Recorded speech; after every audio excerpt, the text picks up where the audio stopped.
अगर आपको कभी लगे कि आपका बीता हुआ कल आपसे छीना जा रहा है, तो समझ लीजिए आप पलटिया गांव के बहुत पास हैं। मेरा नाम देवेश है। मैं इतिहास पर काम करता हूं। पुराने गांव, उजड़े मकान और भूली हुई जगहें, यही मेरा विषय है। पर जो मैंने पलटिया गांव में देखा, उसने मुझे इतिहास से, मेरी खुद की यादों से डरना सिखा दिया। गांव के बाहर लगा पत्थर का बोर्ड आधा टूटा था। उस पर लिखा था, पलटिया गांव, यहां आगे बढ़ना मना है। मैं हंस पड़ा।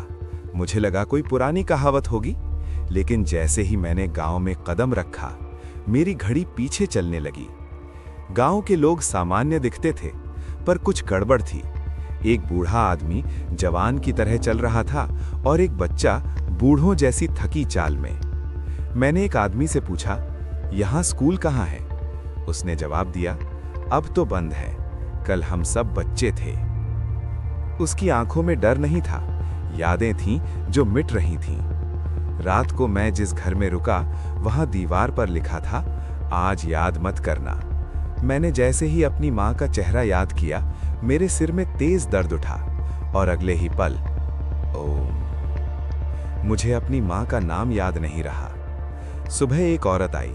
उसने जमीन पर लकड़ी से लिखा, यहां जो याद रखता है वो जल्दी खत्म हो जाता है। फिर उसने अपनी बांह उठाई। उस पर सैकड़ों नाम खुदे हुए थे, पर सारे नाम धीरे धीरे मिट रहे थे।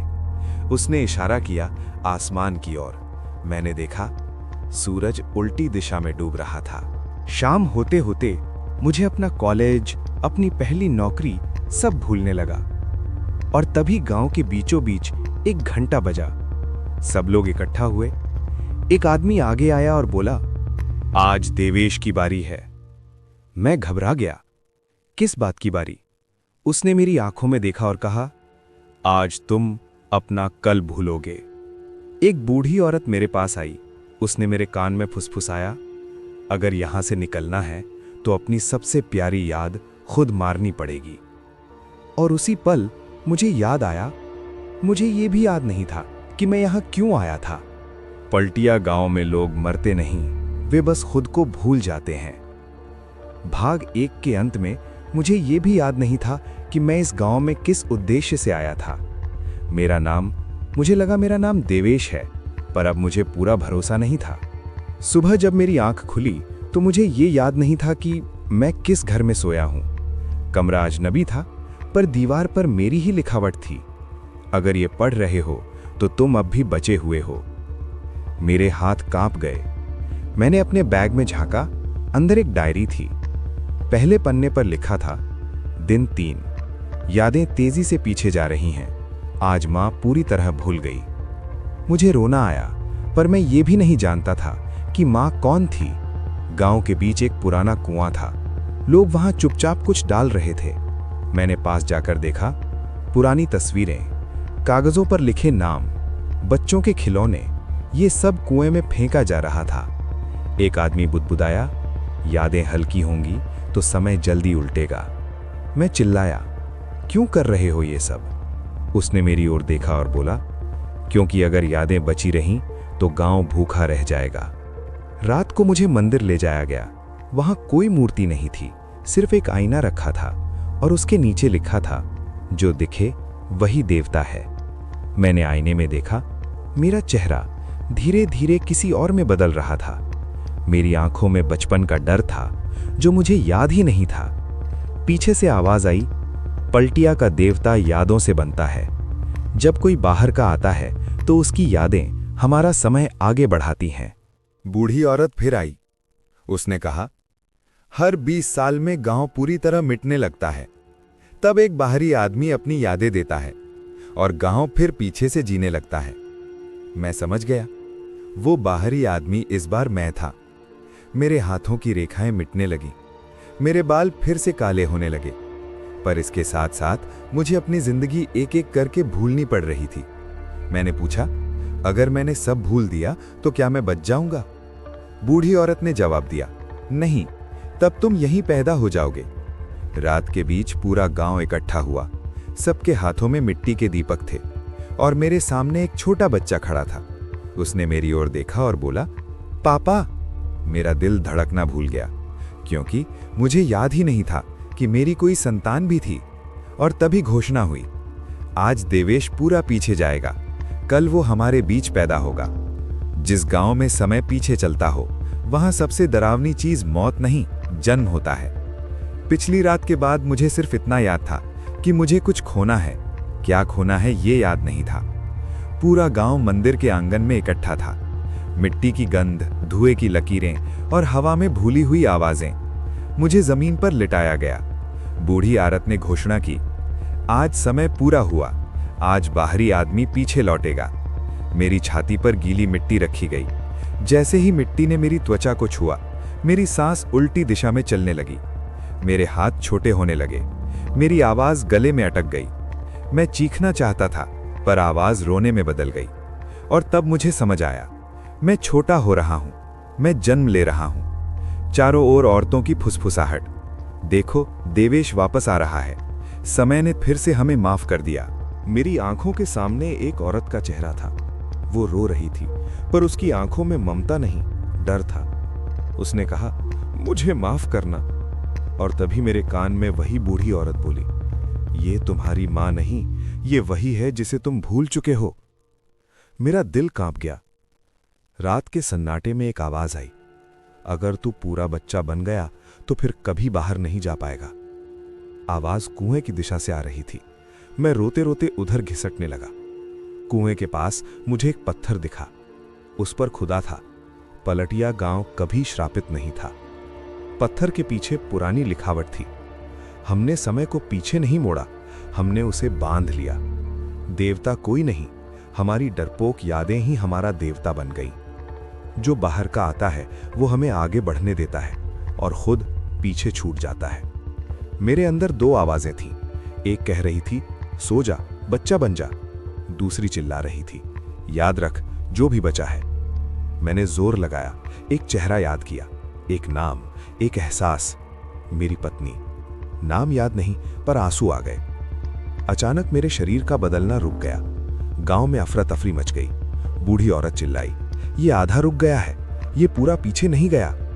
और उसी पल मुझे एहसास हुआ, मैं न पूरा आदमी था, न पूरा बच्चा। और गांव के लिए यह सबसे खतरनाक स्थिति थी, क्योंकि जो बीच में अटक जाए वही समय को तोड़ सकता है। पलटिया गांव से कोई बाहर नहीं जाता, जो जाता भी है वो पूरा नहीं जाता। मैं न पूरा आदमी था, न पूरा बच्चा। मेरा शरीर दो समयों के बीच फंसा हुआ था, और यही बात गांव को डरा रही थी। लोग मुझे देख नहीं रहे थे, मुझसे डर रहे थे। कोई फुसफुसाया, ये समय को बिगाड़ देगा। अगर ये बाहर गया तो हम सब आगे बढ़ने लगेंगे, और आगे बढ़ना यहां मौत से भी बुरा है। बूढ़ी औरत की आंखों में पहली बार घबराहट थी। उसने आदेश दिया, इसे गांव से बाहर मत जाने देना। मेरे अंदर की आवाज बोली, अगर अभी नहीं भागा तो हमेशा के लिए यहीं पैदा हो जाऊंगा। रात होते ही मैं चुपचाप गांव की सीमा की ओर बढ़ा। वही टूटा हुआ पत्थर, यहां आगे बढ़ना मना है। मैंने कदम आगे बढ़ाया। जैसे ही मैंने सीमा पार की, मेरे सामने मेरे ही कई रूप खड़े थे। एक बूढ़ा मैं, एक बच्चा मैं, एक जवान मैं। सब एक साथ बोले, वापस चलो, हम यहीं सुरक्षित हैं। मेरे सिर में तेज दर्द उठा। मेरी यादें टूटने लगीं। मैं गिर पड़ा। तभी मुझे वही चेहरा फिर याद आया, मेरी पत्नी। मैंने जमीन पर अपने खून से लिखा, मैं लौटूंगा। और उसी पल मेरी सबसे पुरानी याद पूरी तरह मिट गई। मुझे ये भी याद नहीं रहा कि वो क्यों खास थी, पर रास्ता थोड़ा खुल गया। गांव के लोग पीछे से आ गए। सबके हाथों में मिट्टी थी। बूढ़ी औरत चिल्लाई, इसे पूरा कर दो, या तो आदमी बनाओ या बच्चा। मिट्टी मेरे ऊपर डाली जाने लगी। मेरी सांस डूबने लगी। और तभी मुझे कुएं की आवाज आई। कुआं बोल रहा था, मैंने ही समय को बांधा था, मुझे ही तोड़ना होगा। मैं घिसटता हुआ कुएं के पास पहुंचा। अंदर झांका। अंदर कोई अंधेरा नहीं था। अंदर पूरा पलटिया गांव था, जैसा वो कभी था, हंसता हुआ, जिंदा। कुएं ने कहा, अगर तू अंदर कूद गया तो गांव आजाद होगा, पर तू कभी पूरा नहीं बनेगा। पीछे गांव, आगे कुआं। दोनों तरफ मेरा अंत था। मैंने आखिरी बार आसमान की ओर देखा और मुस्कुरा दिया। मैंने कदम कुएं की तरफ बढ़ाया और उसी पल एक आवाज आई, पापा मत जाओ। मैं पलटा, वही बच्चा जो मुझे पापा कहता था। और तब मुझे समझ आया, अगर मैं कूदा तो मेरा बेटा कभी पैदा ही नहीं होगा। कुछ फैसले जिंदगी नहीं बचाते, वे सिर्फ दूसरों को जीने देते हैं। कुएं के किनारे मैं खड़ा था, पीछे पलटिया गांव जो मुझे निगल लेना चाहता था, सामने कुआं जो सब कुछ खत्म कर सकता था, और बीच में मेरा बेटा। वो बच्चा मुझे देख रहा था, डरा हुआ पर उम्मीद से भरा। उसकी आंखों में मेरा भविष्य था जो अभी तक पैदा भी नहीं हुआ था। मुझे सब याद आ गया, मेरी शादी, मेरा घर, मेरी पत्नी और ये बच्चा जो कभी मेरी गोद में हंसता था। मेरी आंखों से आंसू बह निकले।